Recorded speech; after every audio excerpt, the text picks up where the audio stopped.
하나님의 인도하심은 변함이 없습니다.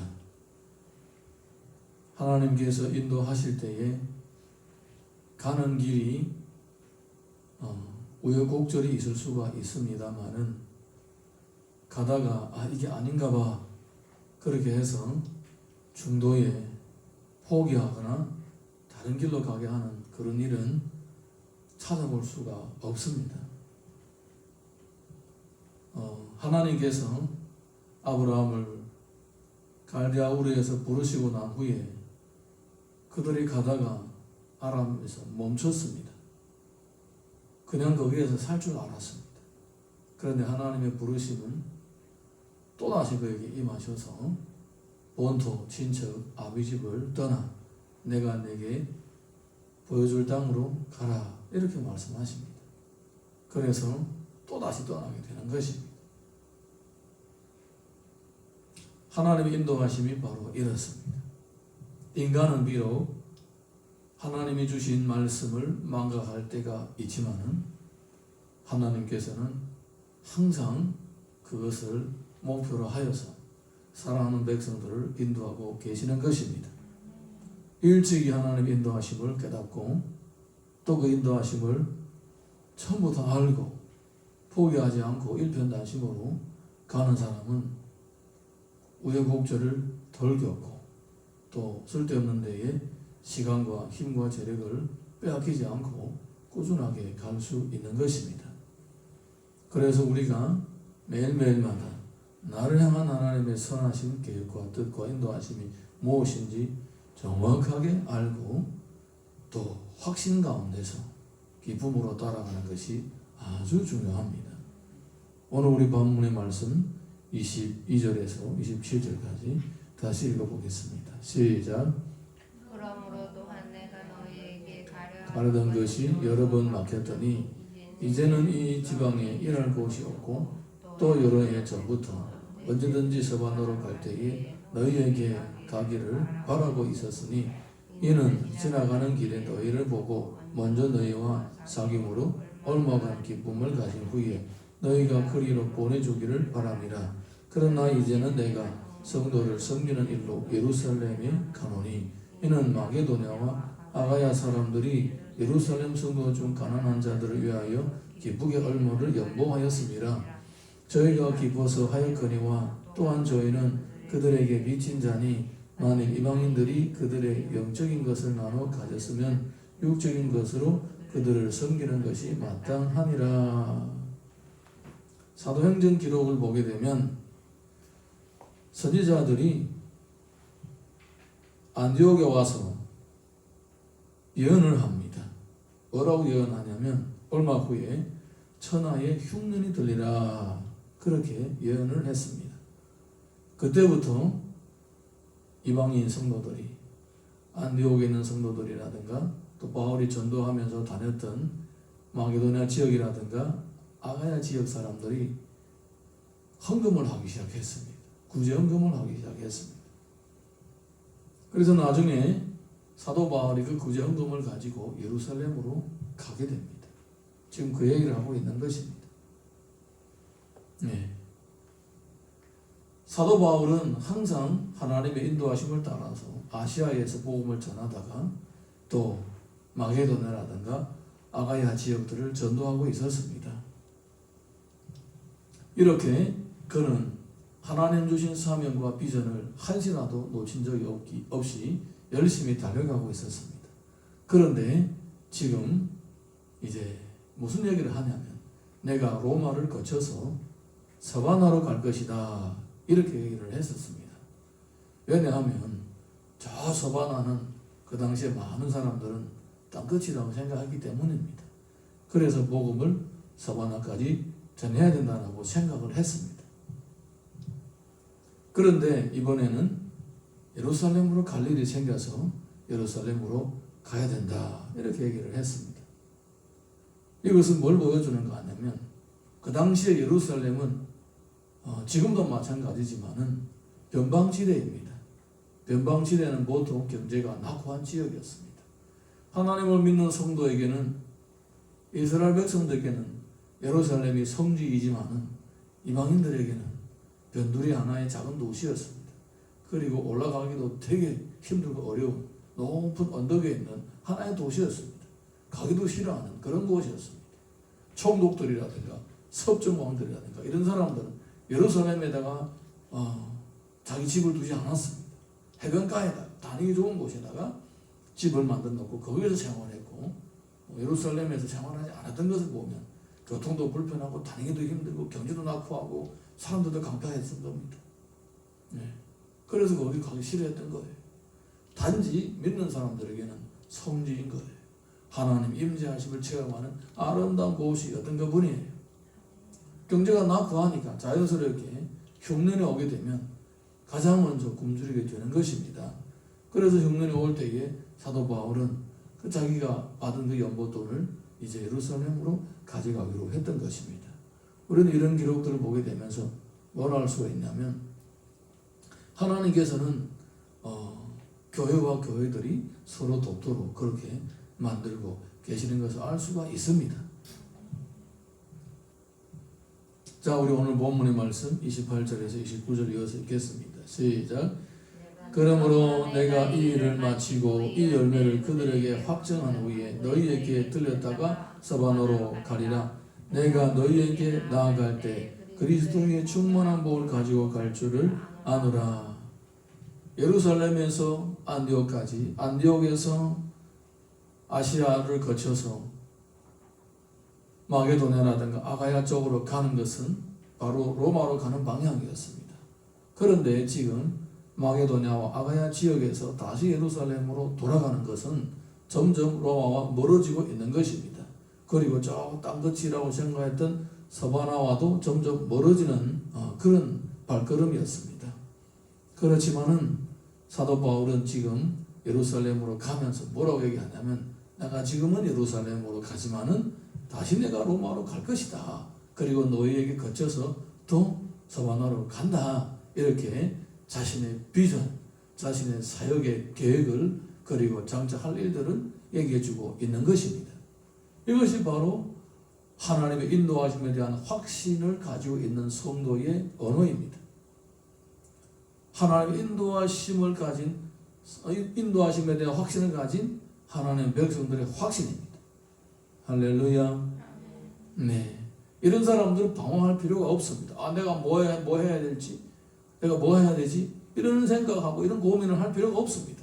자신의 갈 길과 가야 할 방향이 확고부동하기 때문에 누가 뭐라고 해도 자기 갈 길을 가는 것입니다. 왜냐하면 그것은 하나님이 인도하시기 때문입니다. 사랑하는 성도 여러분, 무엇보다도 하나님의 인도하심, 나를 향한 선하신 계획을 먼저 알아내는 것이 중요합니다.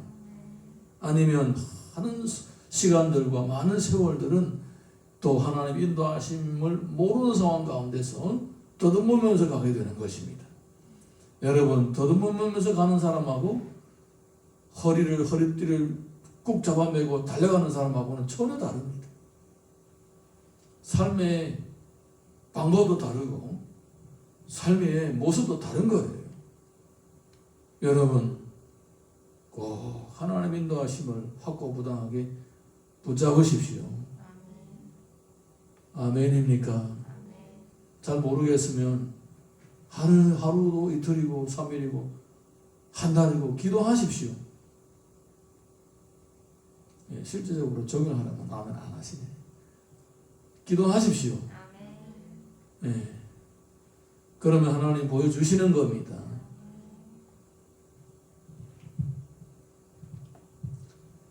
사도행전 16절 보게 되면, 16장 보게 되면 이런 내용이 있습니다. 밤에 환상이 바울에게 보이니 마게도냐 사람이 하나가 서서 그에게 청하이르되 마게도냐로 건너와서 우리를 도우라 하거늘 바울이 그 환상을 보았을 때 우리가 곧 마게도냐로 떠나기를 힘쓰는 이는 하나님이 저 사람에게 복음을 전하라고 우리를 부르신 줄로 인정함이르라. 아시아로 가고자 할 때에 예수의 영이 허락하지 않았다고 했습니다. 성령께서 계속 막으시는 거예요. 그래서 더 기도하니까 하나님께서 마게도냐 환상을 보여주셨습니다. 그리고 나서는 그들은 확신을 가졌습니다. 복음은 서쪽으로 가야 되는구나. 확신을 가진 것입니다. 딴 것이 바로 저기구나. 확신을 가진 것입니다. 여러분, 오늘날 우리들에게 필요한 것이 큰 마게도냐 환상입니다. 하나님의 비전에 없는 백성은 방황할 수밖에 없는 거예요. 마치 눈먼 땅나귀는 맷돌을 갈 때에 그냥 제자리에서 계속 돌고 또 도는 것처럼, 우리가 만약에 하나님 주신 비전과 사명이 없다면 하나님께서 이미 그만해라고 하는데도, 이미 멍에를 뽀개준데도 습관대로 계속 자기가 예전에 돌던 자리에서 돌게 되는 거예요. 그래서 우리 성도들에게는 현실 삶 가운데서는 하나님의 인도하심이 얼마나 중요한지 모릅니다. 인생이 70, 80입니다. 오래 살아봤자 90, 100살입니다. 90, 100살 사는 사람 몇 명입니까? 10명 중에 한 명 있으면 많은 거예요. 이렇게 짧은 인생, 그 아까운 세월들, 하나님의 인도 없이 산다는 것은 성도에게 그거는 지옥입니다. 지옥. 명심하시기 바랍니다. 정신을 바짝 차리고 하나님 인도하시는 붙잡으시고 허송세월 보내지 마시고 마땅히 가야 할 길을 매 순간순간마다 준비해 놔야만이 나중에 하나님 앞에 가서 시간을 허비하지 않았다라고 칭찬을 받는 것입니다. 뭐 할지 잘 모르겠다고 그냥 허송세월을 보내게 되면 하나님께서 반드시 책망할 겁니다. 아멘입니까? 하나님의 인도하시면 한번 보여주시면 변하는 것이 아니에요. 뭐 어려울 것도 없습니다. 힘든데요, 나 못하겠는데요. 그런 거 없습니다. 힘들어도 하라는 거예요. 잘 모르겠는데요, 희미한데요, 희미해도 가라는 거예요. 할렐루야. 창세기 12장 7절 보게 되면 이런 내용이 있습니다. 여호와께서 아브라함에게 나타나 이르시되 내가 이 땅을 내 자손에게 주리라 하신지라. 자기에게 나타나신 여호와께 그가 그곳에서 전환을 쌓고 거기서 베델 동쪽 산으로 옮겨 장막을 치니 서쪽은 베델이요 동쪽은 아이라. 그가 그곳에서 여호와께 전환을 쌓고 여호와 이름을 부르더니 점점 남방으로 옮겨갔더라. 하나님께서 그 땅을 자기에게 주기로 했는데 왜 남방으로 옮겨갑니까? 거기 이미 사람이 살고 있으니까 같이 부딪히기 싫어서 점점 멀리 피해가는 거예요. 그렇다 하나님 계획이 바뀌겠습니까? 나중에 피해가다가 흉년이 되니까 아예 애굽으로 내려가 버립니다. 그랬더니 무슨 일이 생겼습니까? 자기 마누라를 애굽의 왕의 마누라로 줄 수밖에 없는 그런 아주 딱한 사정이 됐던 거예요. 하나님이 기적으로 다시 그를 아브라함과 그의 아내를 빼앗아 와가지고 가나안 땅으로 돌아오게 합니다. 어디로 돌아왔나요? 그가 제단을 쌓던 그 베델과 아이 사이로 돌아오게 하는 거예요. 나중에 이제 롯을 보내고 나서 마음이 너무 허전한 거예요. 자기는 저 산골짜기로 가야 되고 롯은 저 평원 부유한 도시로 갔습니다. 그것도 있겠지만 무엇보다도 자기의 후손으로 세우려고 했던 롯이 자기를 떠나갔으니까 물론 그것은 맞는 결정이었지만 그래도 얼마나 섭섭하겠습니까? 수년 동안 어려움을 같이 해왔던 조카인데, 그랬을 때 하나님께서는 너는 종과 행으로 남과 북으로 발걸음으로 밟아라. 밟는 땅을 내가 다 너와 너의 후손에게 주리라고 말씀하셨습니다. 똑같습니다. 변하지 않았습니다. 하나님의 약속은 변하지 않았습니다. 그리고 아브라함이 80, 60대에 이스마엘을 낳은 뒤부터는 하나님께서 무려 13년 동안이나 아브라함에 나타나지 않았습니다. 다시 나타났을 때 이미 99세가 되었습니다. 그때 너에게 아들을 낳을 것이다. 그리고 그에게 이 땅을 다 주리라 말씀하십니다. 똑같습니다. 그 약속이 변한 적이 없습니다. 여러분, 하나님 인도하심이 어렵다고요? 잘 모르겠다고요? 아닙니다. 어쩌면 여러분이 일부러 하나님 인도하심이 어렵다고 외면하고 있는지도 모르느니라. 그냥 자기가 하고 싶은 일을 하고 싶기 때문에 하나님 인도하심을 계속 외면하고 있는지도 모릅니다. 자신의 마음을 들여다보십시오. 성령 인도하심에 정직하십시오. 30절에서 33절 읽어보겠습니다. 시작.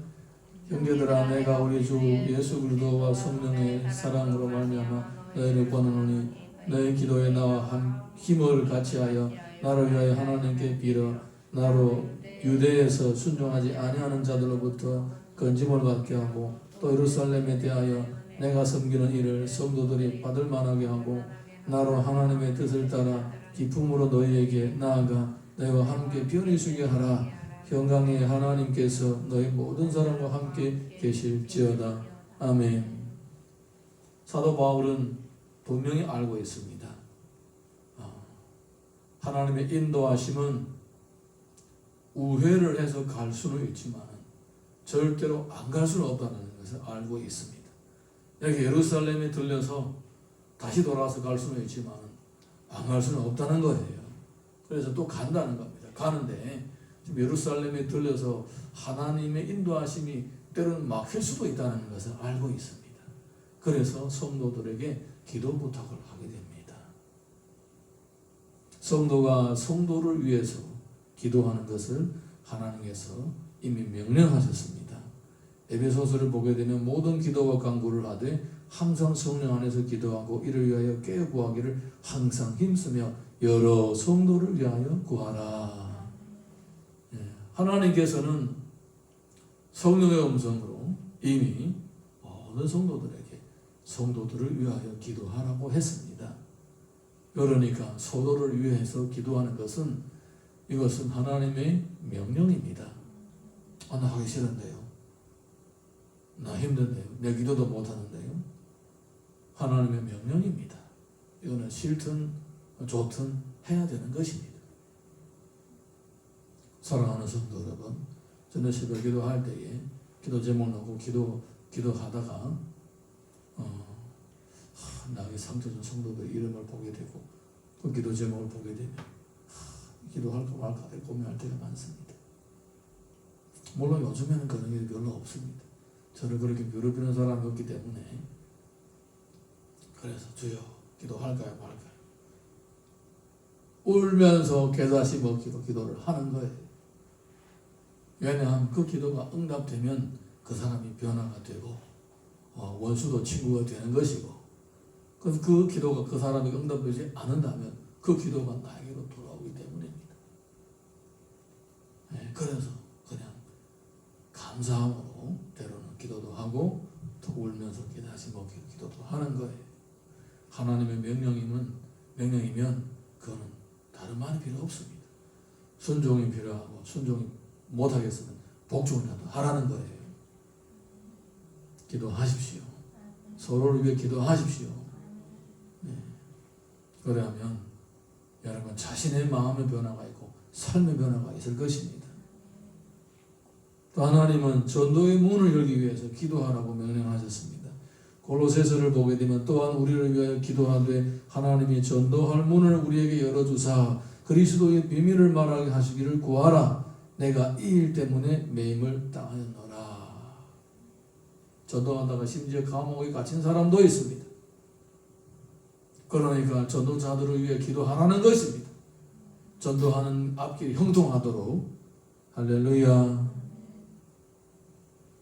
로마서 1장 1절과 6절 보게 되면 이런 내용이 있습니다.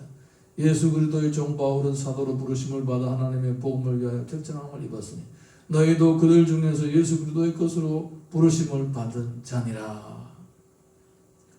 온 삶을 다 바쳐서 오로지 전도하는 일에만 힘쓰는 사람도 있고 또 직장 다니고 가정생활을 하고 그리고 또 사회생활을 하면서 이렇게 신앙생활을 하는 사람도 있는 것입니다.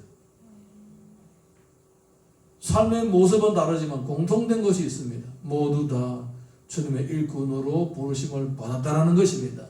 나는 목사 아닌데요. 난 전도사 아닌데요. 그럼에도 불구하고 하나님의 일꾼으로 부르심을 받았다는 것입니다. 믿습니까? 마가복음 16장 15절 보게 되면 또 이르시되 너희는 온 천하에 다니며 만민에게 복음을 전파하라.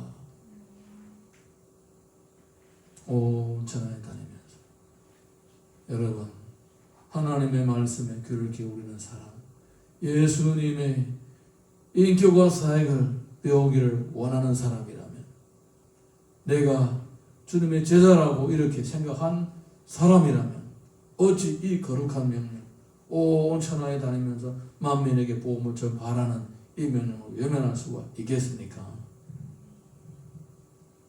사도행전 1장 8절 보게 되면 오직 성령이 너에게 마시면 너희가 권능을 받고 예루살렘 온 유대와 사마리아와 땅 끝까지 이르러 내 증인이 되리라 하시니라. 사도 바울은 이와 같은 주님의 말씀을 자기의 비전과 사명으로 붙잡았기 때문에 언제든지 어디서든지 누구를 만나든지 이 일을 계속할 수가 있었습니다. 심지어 감옥에 갇혔을 때에도 감옥에서도 이 일을 끊이지 않고 계속해 나갔습니다. 그는 사방에 우겨싸움을 당해도 자기의 비전과 사명을 분명히 감당해 나갔습니다. 물론 사도 바울은 극단적인 예이기도 합니다. 어쩌면 그는 주님을 많이 닮은 그러한 위대한 대사도이기도 하지만 우리는 그냥 평범한 믿음도 별로 없는 그런 성도이지만 그럼에도 불구하고 우리의 삶의 환경, 우리의 만남 가운데, 우리의 대인 관계 가운데 주님의 비전이 있다라는 것입니다. 고린도전서 7장 20절과 24절 보게 되면 각 사람은 부르심을 받은 그 부르심 그대로 지내라. 형제들아 너희는 각각 부르심을 받은 대로 하나님과 함께 거하라. 하나님과 함께 거하는, 하나님과 동행하는 방법이 바로 주님 주신 그 명령을 따라서 순종하고 복종하는 것입니다. 그것을 좀 사역의 방향으로 설명한다면 주님 주신 비전과 사명을 감당하는 것이 곧 주님과 동거 동행하는 것이라는 겁니다. 주님과 동거 동행하기를 원하십니까? 그러면 주님의 주신 비전과 사명 붙잡으시고 그 인도하심을 의심하지 마시고 매일매일마다 따라가시기를 예수님 이름으로 축원합니다. 우리 찬양 하나 부르고 같이 기도합니다.